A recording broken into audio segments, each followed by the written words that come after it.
മുസ്ലിം ലീഗും കോൺഗ്രസും പറയുകയാണ് മാറാട് കലാപം ചർച്ച ചെയ്യേണ്ട, അതിൻ്റെ സമയമൊക്കെ കഴിഞ്ഞു, അതിൻ്റെ എക്സ്പയറി കഴിഞ്ഞു എന്നാണ് പറയുന്നത്.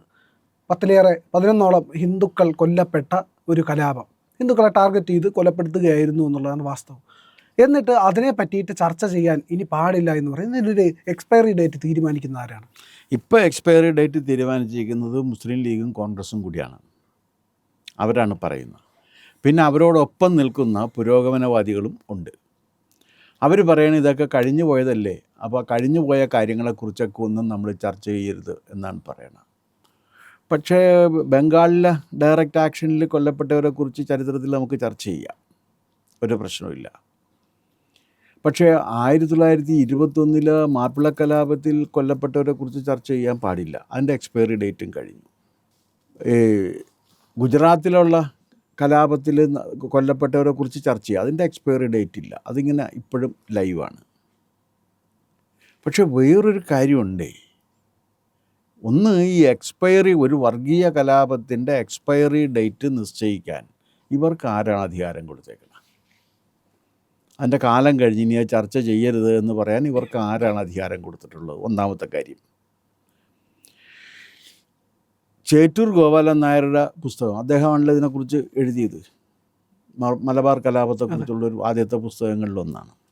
അദ്ദേഹത്തിൻ്റെ പുസ്തകത്തിൽ തന്നെ പറയുന്നത് അത് 50-ലധികം വർഗീയ കലാപങ്ങൾ നടക്കുകയും ആ കലാപങ്ങളിലെല്ലാം വ്യാപകമായിട്ട് ഹിന്ദുക്കൾ കൊള്ളയടിക്കപ്പെടുക, കൊല്ലപ്പെടുക, നിർബന്ധിതമായി മതം മാറ്റം ചെയ്യപ്പെടുക, അതോടൊപ്പം തന്നെ ക്ഷേത്രങ്ങൾ കയ്യേറ്റം ചെയ്യപ്പെടുക, ഇത്രയും കാര്യങ്ങളൊക്കെ നടന്നിട്ടുണ്ട് കേരളത്തിൽ എന്നാണ് പറയുന്നത്.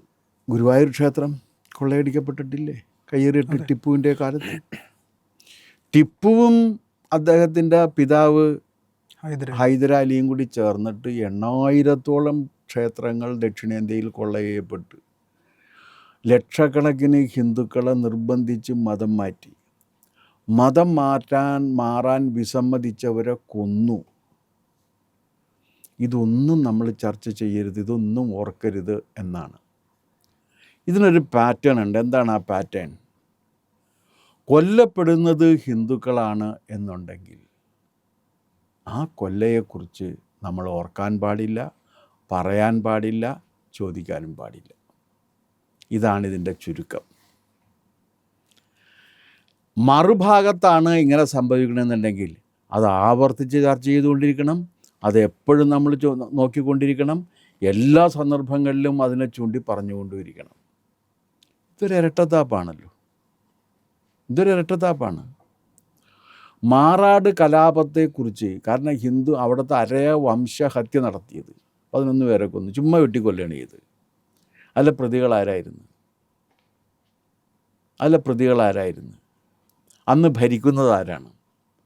UDF പ്രശ്നമുണ്ട്. അന്ന് ഭരിച്ചിരുന്ന AK ആൻ്റണിയുടെ ഗവൺമെൻറ് ആയ കാരണം UDF പ്രശ്നമുണ്ട്. മുസ്ലിം ലീഗിന് പ്രശ്നമുണ്ട് മാറാട് സംഭവം വരുമ്പോൾ. കാരണം അതിലെ പ്രതികളിൽ മഹാഭൂരിപക്ഷം പേരും ആരാണ്? മുസ്ലിം ലീഗുകാരാണ്, അല്ലെങ്കിൽ മുസ്ലിങ്ങളാണ്. ആ മുസ്ലിങ്ങളെയും മുസ്ലിം ലീഗുകാരെയും സംരക്ഷിക്കാനുള്ള ബാധ്യത അന്ന് മുസ്ലിം ലീഗ് ഏറ്റെടുത്തതാണ്, UDF ഏറ്റെടുത്ത്. അങ്ങനെ കുറ്റം ചാർത്തപ്പെട്ട എത്ര മുസ്ലിങ്ങളുടെ കേസുകൾ പിൻവലിച്ചിട്ടുണ്ട്? അതിനെക്കുറിച്ച് നമ്മൾ ഓർക്കാൻ പാടില്ല, പറയാൻ പാടില്ല, ചിന്തിക്കാൻ പാടില്ല. എന്താ പറയുന്നത്? അത് നമ്മൾ പറയുകയാണെങ്കിൽ, അതിനെക്കുറിച്ച് ഓർക്കുകയാണെങ്കിൽ, അതിനെക്കുറിച്ച് നമ്മൾ സമകാലിക അന്തരീക്ഷത്തിൽ ചർച്ച ചെയ്യുകയാണെങ്കിൽ മതസൗഹാർദ്ദം തകരും എന്നാണ് ഇവർ പറയുന്നതിൻ്റെ ചുരുക്കം.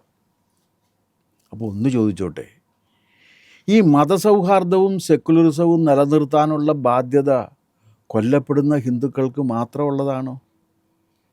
ആ ഒരു ചോദ്യമില്ലേ? 8000-ഓളം വരുന്ന ഹൈന്ദവ ക്ഷേത്രങ്ങൾ കൊള്ളയടിക്കപ്പെടുകയും, ഗുരുവായൂരടക്കം, തൃച്ചെന്തൂരടക്കം, പന്തലൂർ ക്ഷേത്രമടക്കം ഈ ക്ഷേത്രങ്ങളൊക്കെ കൊള്ളയടിക്കപ്പെടുകയൊക്കെ ചെയ്തത് ഈ പറഞ്ഞ മഹാന്മാരുടെ കാലത്തല്ലേ?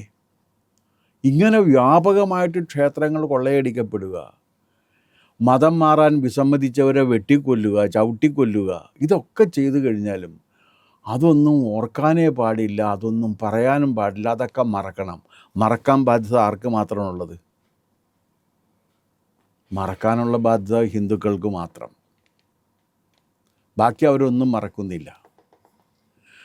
21 വാള് അറബിക്കടലിൽ കളഞ്ഞിട്ടില്ല എന്ന് മുദ്രാവാക്യം വിളിച്ച സമയത്ത് ഇവർക്കൊന്നും ഒരു പ്രശ്നം ഉണ്ടായിരുന്നില്ലല്ലോ.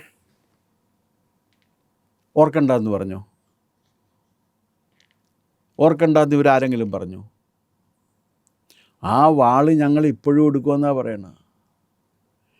ഏതോ ഒരു സ്കൂളിലെ കോളേജിലെ ഒരു ചെറിയ ചോദ്യക്കടലാസിൽ ഒരാളുടെ മുഹമ്മദ് എന്ന് പറഞ്ഞ ഒരാളുടെ പേരെഴുതിയെന്നും പറഞ്ഞിട്ട് ആ ജോസഫ് മാഷുടെ കൈ വെട്ടിക്കളഞ്ഞത് ഓർക്കാൻ പാടില്ലേ? മറക്കണോ? എന്താണ് മറക്കേണ്ടത്? ഈ മറക്കണം ഇവർ പറയുന്ന ആരാണ്? മറക്കണം, പൊറുക്കണം. ആര്? ഇരകളാക്കപ്പെട്ടവർ മറക്കുകയും പൊറുക്കുകയും ചെയ്യണം. വേട്ടക്കാർ അവരുടെ വേട്ട തുടരുകയും ചെയ്യും എന്നാണ് ഈ പറയുന്നതിൻ്റെ ചുരുക്കം. അതാണ് ഈ പറയുന്നതിൻ്റെ ചുരുക്കം. അതാണ് ആവർത്തിച്ചിങ്ങനെ പറഞ്ഞുകൊണ്ടിരിക്കുന്നത്. അതാരൊക്കെ പറയുന്നുണ്ട്? മുസ്ലിം ലീഗ് അത് ആവർത്തിച്ച് പറഞ്ഞുകൊണ്ടിരിക്കുകയല്ലേ. UDFൻ്റെ പുതുവേതാളങ്ങളെല്ലാം അത് തന്നെയല്ലേ പറഞ്ഞുകൊണ്ടിരിക്കുന്നത്. പക്ഷേ ഈ ഇരയാക്കപ്പെട്ടവർക്ക് നീതി കിട്ടിയിട്ടുണ്ടോ? അതൊരു ചോദ്യമില്ലേ. നിരപരാധികളും ചോര, നീതിമാന്മാരുമായ മനുഷ്യരുടെ ചോര ആ മണ്ണിൽ വീണ് കിടക്കുന്നില്ലേ? ബൈബിളിലൊരു വാക്യം എടുത്ത് പറഞ്ഞാൽ നീതിമാൻ്റെ ചോര ഉയർന്നു വരുമെന്ന് പറഞ്ഞിട്ടില്ലേ? മണ്ണിൽ വീഴുന്ന നീതിമാൻ്റെ ചോരക്ക് നമ്മൾ കണക്ക് പറയേണ്ടി വരുമെന്നാണ് പറയുന്നത്. അവരുടെ ചോരക്ക് കണക്ക് പറഞ്ഞിട്ടുണ്ടോ ആരെങ്കിലും? മാറാട്ട് കൊല്ലപ്പെട്ടവർ അവർ തീവ്രവാദികളൊന്നുമല്ലല്ലോ.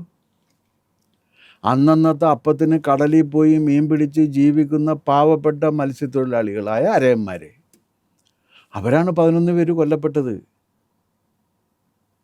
അവർ ഭീകരവാദികളല്ല. അവർക്ക് ഗൾഫ് രാജ്യങ്ങളിൽ നിന്നും മറ്റ് വിദേശ രാജ്യങ്ങളിൽ നിന്നും പണം കിട്ടുന്നില്ല. മറ്റ് രാജ്യങ്ങളിൽ നിന്ന് ആയുധങ്ങൾ സംഘടിപ്പിച്ച് ഇവിടെ വരുന്നില്ല. പാകിസ്ഥാനിൽ അച്ചടിച്ച നോട്ട് ഉപയോഗിച്ച് വസ്തുവകകൾ വാരിക്കൂട്ടുന്നില്ല. അവരവരുടെ പണിയെടുത്ത് ജീവിക്കുന്ന ആ മനുഷ്യരെയാണ് കൊന്നത്. കൊല്ലാനുള്ള കാരണം എന്തായിരുന്നു? കൊല്ലാനുള്ള കാരണം കടലോരങ്ങളെ തങ്ങളുടെ ആധിപത്യത്തിൽ തന്നെ നിർത്തണം എന്ന ഇസ്ലാമിക തീവ്രവാദ ഗ്രൂപ്പുകളുടെ ആവശ്യമായിരുന്നു അതിൻ്റെ കാരണം. അത് മറക്കണം എന്നാണ് പറയണത്. അത് മറന്നു കഴിഞ്ഞാൽ ഇനി ഇത് തന്നെ തുടരും. ഇവർ തുടരാതിരിക്കില്ലല്ലോ. ഇസ്ലാമിൻ്റെ ചരിത്രം നിങ്ങൾ ഇന്ത്യയിൽ ആകമാനം എടുത്തു നോക്ക്.